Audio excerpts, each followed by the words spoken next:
Hello students, कैसे हैं आप सब। आशा करती हूँ कि आप सब स्वस्थ होंगे। आज मैं आपके लिए एनटीटी पार्ट 1 बच्चों के लिए देखभाल सेवाओं का संगठन 1 में से दो नंबर वाले कुछ एमक्यूज़ लेके आई हूँ। ध्यान से सुनिए और देखिएगा। फ्रेंड्स, ये मैंने खुद तैयार किए हैं और आशा करती हूँ कि आपके लिए बहुत फ़ायदेमंद होंगे। तो आइए शुरू करते हैं। हमारा पहला प्रश्न है, क्या ये सही है कि बच्चों को अपने आसपास होने वाली घटनाओं की जानकारी नहीं होती? इसका उत्तर देख लेते हैं।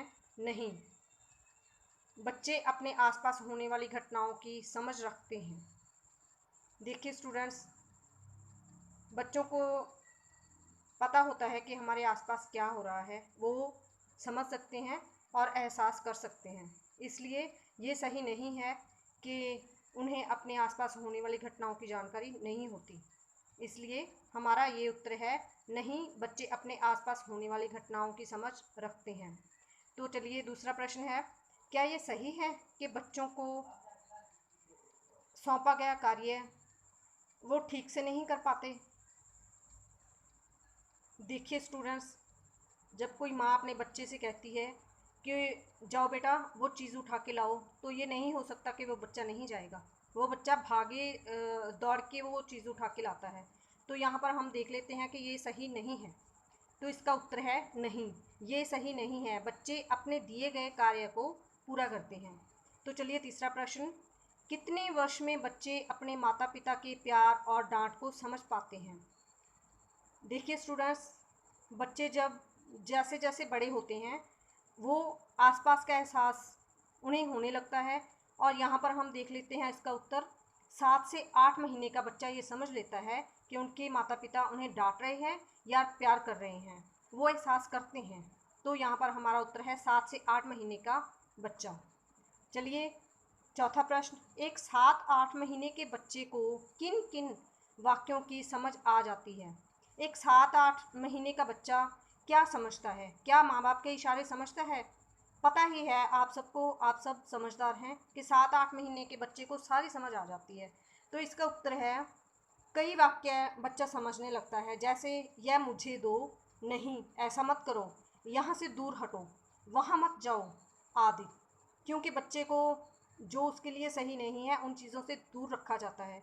तो जैसे जैसे उसे माँ उसका ख्याल रखती है और उसे समझाती है कि बच्चा ये तुम्हारे लिए सही नहीं है, तो बच्चा भी इन सबको समझता है। तो चलिए पांचवा प्रश्न है, बच्चों में बौद्धिक विकास कब से शुरू होता है? बच्चे कब से समझना शुरू कर देते हैं? इसके लिए हमारा उत्तर है 7-8 वर्ष की आयु से बच्चे हर चीज़ को समझने में कामयाब होते हैं। इसके लिए इसमें हमारा ये बौद्धिक विकास रहेगा। तो चलिए प्रश्न 6, छठा प्रश्न है, सबसे पहले बच्चे किन किन लोगों के साथ संबंध स्थापित करते हैं? स्टूडेंट्स, जैसे जैसे बच्चों को समझ आती है तो वो बच्चे किन किन लोगों को समझते हैं? क्या अपने लेवल के बच्चों को समझते हैं? तो चलिए इस अब हमारा उत्तर है, सबसे पहले बच्चे अपने माता पिता, फिर परिवार के अन्य सदस्यों और बाद में अपने आस पड़ोस के बच्चों के साथ संबंध स्थापित करते हैं। देखिए स्टूडेंट्स, जब बच्चे बड़े होने लगते हैं तो वो धीरे धीरे अपने माता पिता से घुल मिल जाते हैं और फिर परिवार के अन्य सदस्यों को भी समझना शुरू कर देते हैं। और इसमें जाहिर है कि आस पड़ोस के बच्चे भी उन्हें अच्छे लगने लगते हैं। तो चलिए हमारा सातवां प्रश्न है, बाल्यावस्था के समय में संबंध स्थापित करने के लिए किस चीज़ की आवश्यकता होती है? आत्मविश्वास और साहस की। देखिए इसमें हमारा उत्तर ये सही है कि आत्मविश्वास और साहस की आवश्यकता होती है। जब भी कोई किसी से हम संबंध बनाते हैं, किसी के साथ घुलते मिलते हैं, तब हमें अपना आत्मविश्वास भी चाहिए और उस पर भरोसा करने के लिए साहस भी। इसलिए हमारा उत्तर है आत्मविश्वास और साहस की। तो चलिए छठा प्रश्न है, बच्चों के लिए बचपन के अनुभवों को कौन सुनिश्चित करता है? देखिए यहाँ पे हमें कहा गया है कि बचपन में बच्चे कैसे अनुभव करते हैं कि क्या हमें कौन से लोग हमारे लिए सही हैं और कौन से लोग हमारे लिए सही नहीं हैं। तो इसमें किस चीज़ की किस सदस्य की भागीदारी होती है। यहाँ पे हमारा उत्तर है समाज जिसमें हम रहते हैं। समाज की ही हमें सोचने समझने के लिए ज़्यादा ज़रूरत होती है, क्योंकि हमें समाज में ही रहना है। तो इसके लिए हमारा उत्तर है समाज जिसमें हम रहते हैं। तो चलिए 9वां प्रश्न है, सभी बच्चे विभिन्न तरीकों से रहन सहन सीखते हैं, उनका क्या कारण है। देखिए, सभी बच्चे एक जैसे नहीं होते और सबका रहन सहन भी एक जैसा नहीं होता, क्योंकि कुछ बच्चे धनी बड़े लोगों में जन्म लेते हैं, बड़े परिवारों में जन्म लेते हैं, और कुछ बच्चे गरीब घरों में जन्म लेते हैं। तो हम कह सकते हैं कि दोनों बच्चों को दोनों तरह के बच्चों का रहन सहन जो है एक जैसा नहीं होगा। तो इसमें हमारा उत्तर है, इसके दो कारण हैं, गरीब परिवार में रहकर सीखना और धनी परिवार में रहकर सीखना। दो तरह से परवरिश होती है। जो धनी परिवार के बच्चे होते हैं उन्हें उस हिसाब से पालन पोषण किया जाता है उनका। जो गरीब परिवार है वो अपने हिसाब से उनका पालन पोषण करता है। तो चलिए 10वां प्रश्न है, यहाँ पर हम 10वां प्रश्न देख लेते हैं। देखिए, क्या अलग अलग परिवारों की स्थिति के कारण बच्चों में कोई विकास नहीं होता। यहाँ पे हमने पूछा गया है कि क्या बच्चों का विकास एक जैसे ही होता है। तो इसके लिए हमारा प्रश्न है, बच्चों में सभी प्रकार के विकास होते हैं, लेकिन अलग अलग सुविधा के अनुसार। बड़े घरों के जो बच्चे होते हैं उनका खान पान वैसा होता है, उनका विकास वैसे होगा, और जो गरीब घरों के बच्चे हैं तो उन्हें वैसी सुविधा मिलती है तो उनका विकास वैसे होगा। तो चलिए 11वां प्रश्न है, क्या बच्चों में शारीरिक विकास एक जैसे होते हैं। यहाँ पर भी हमारा आंसर उत्तर वही होगा, नहीं, बच्चों में शारीरिक विकास उनके खान पान पर निर्भर करता है। शारीरिक विकास जैसा बच्चे का खान पान होगा उसी हिसाब से उसका शारीरिक विकास होगा। तो चलिए 12वां प्रश्न है, कैसे परिवार में बच्चे जल्दी काम करना शुरू कर देते हैं। कैसी मजबूरी है कि जिस मजबूरी के कारण बच्चों को बहुत जल्दी काम सीखना पड़ता है। आपको भी पता ही है कैसी सिचुएशन होती है जब बच्चे जल्दी काम करना शुरू कर देते हैं। बहुत छोटी छोटी उम्र में बच्चे काम करना शुरू कर देते हैं, तो ये हम भी समझते हैं। तो इसका उत्तर है गरीब परिवार में। गरीब परिवार के बच्चे जो हैं अपने घर की सिचुएशन देखते हैं और उन्हें माँ बाप के साथ काम करना पड़ता है और उनका सहारा बनते हैं। चलिए स्टूडेंट्स, हम 13वां प्रश्न देख लेते हैं, कैसे परिवार के बच्चों में बौद्धिक विकास बहुत तेज़ी से होता है। उत्तर है, गरीब परिवार के बच्चों में, क्योंकि वे कम उम्र में ही काम की ओर आकर्षित होते हैं, उन्हीं में बौद्धिक विकास जल्दी से उत्पन्न होता है।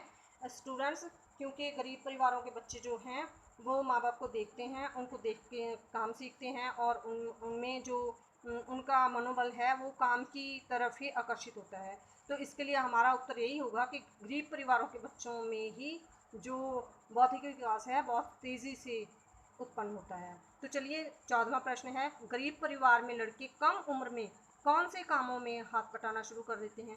तो यहाँ पे हमारा उत्तर है, जैसे मवेशी की निगरानी, खेती में सहायता करना, पिता के साथ नाव में जाना, अन्य और भी बहुत सारे काम हैं जिन्हों में जो लड़के होते हैं वो अपने पिता के साथ उनके काम में हाथ बटाते हैं। तो चलिए 15वां प्रश्न है हमारा, लड़कियां कितनी उम्र में माँ के काम में हाथ बटाना शुरू कर देती हैं। देखिए स्टूडेंट्स, आपने देखा होगा कि जो बाहर से लोग हमारे यहाँ आते हैं तो वो लोग बड़ी छोटी छोटी सी बच्चियों को हम अपनी माएँ जो होती हैं वो अपने साथ काम में लगा लेती हैं।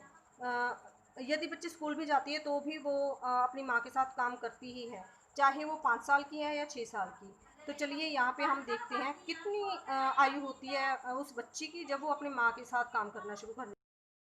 तो स्टूडेंट्स, हमारा उत्तर यहाँ पर ये रहेगा, 5 वर्ष की आयु में छोटे मोटे काम करके वो जो बच्ची होती है वो 5 वर्ष की आयु में ही अपनी माँ के साथ छोटे मोटे काम करके उसका हाथ बटाती है।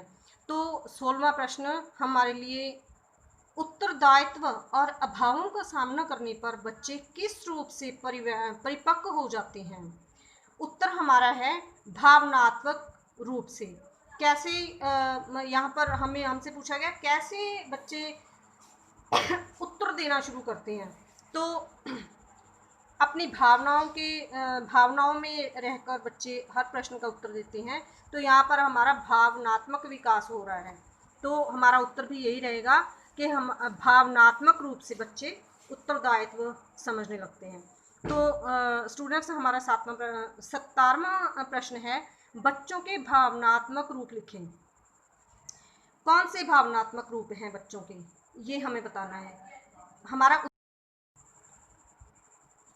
तो चलिए स्टूडेंट्स, इसका उत्तर है बच्चों के उत्तरदायित्व अभावों का सामना करना और दुनियादारी को समझना। ये बच्चों के भावनात्मक विकास होते हैं। तो यहाँ पे हमारा 18वां प्रश्न है, निम्न सामाजिक वर्ग के बच्चों के लिए बाल्यावस्था कैसी होती है। जैसे यहाँ पे हमें पूछा गया है कि जो मध्य वर्ग के लोग होते हैं उनके लिए जो सामाजिक वर्ग के समाज में उनकी बाल्यावस्था कैसी होती है। तो उत्तर हमारे साथ है, ऐसे बच्चों की बाल्यावस्था जिम्मेदारियों और व्यस्तताओं से भरी होती है। जो स्टूडेंट्स जो मध्य वर्ग के बच्चे होते हैं उनकी जो बाल्यावस्था होती है तो स्टूडेंट्स यहाँ पे हमारा उत्तर है, ऐसे बच्चों की बाल्यावस्था जिम्मेदारियों और व्यवस्थाओं से भरी होती है। जो मध्य वर्ग के लोगों के बच्चे होते हैं वो छोटी उम्र में ही जिम्मेदारियों को समझने लगते हैं और काफ़ी मुश्किलों का सामना करना पड़ता है उन्हें। 19वां प्रश्न है हमारे लिए, निम्न वर्ग के बच्चे काम करते समय किन किन बातों से अपने विकास को बढ़ावा देते हैं। किन किन बातों से सीखते हैं ये मध्य वर्ग के बच्चे होते हैं जो। तो यहाँ पर हमारा उत्तर रहेगा, आप सबको पता ही है कि कैसी कैसी स्थितियाँ आती हैं और कैसे कैसे चीज़ों में से गुजरते हैं वो लोग जो अपनी शिक्षा को बढ़ावा देते हैं। तो इसमें हमारा उत्तर है, पत्थरों, टहनियों, खाली डिब्बों और खेतों में पत्तों और मिट्टी के साथ अथवा जैसा भी बच्चे काम करते हैं उसी से सीखते हैं। बहुत कुछ सीखते हैं बच्चे, चाहे तो आप गणित को ले लीजिए, चाहे कुछ भी है, बहुत से विकास होते हैं जब बच्चे काम करते हैं। तो स्टूडेंट्स, हमारा 20वां प्रश्न है, क्या मध्यम और उच्च सामाजिक वर्ग के बच्चों के लिए शिक्षा के नियम एक समान होते हैं। क्या सभी बच्चे शिक्षा एक से ही ग्रहण करते हैं, उनके नियम उनके लिए एक समान होते हैं। तो यहाँ पे हमारा उत्तर है हाँ, सभी वर्गों के बच्चों के लिए शिक्षा के नियम एक से ही होते हैं। इसमें तो स्टूडेंट्स यहाँ पे हमारा उत्तर है हाँ, सभी वर्गों के बच्चों के लिए शिक्षा के नियम एक से ही होते हैं। इसमें बच्चों के साथ भेदभाव नहीं किया जाता।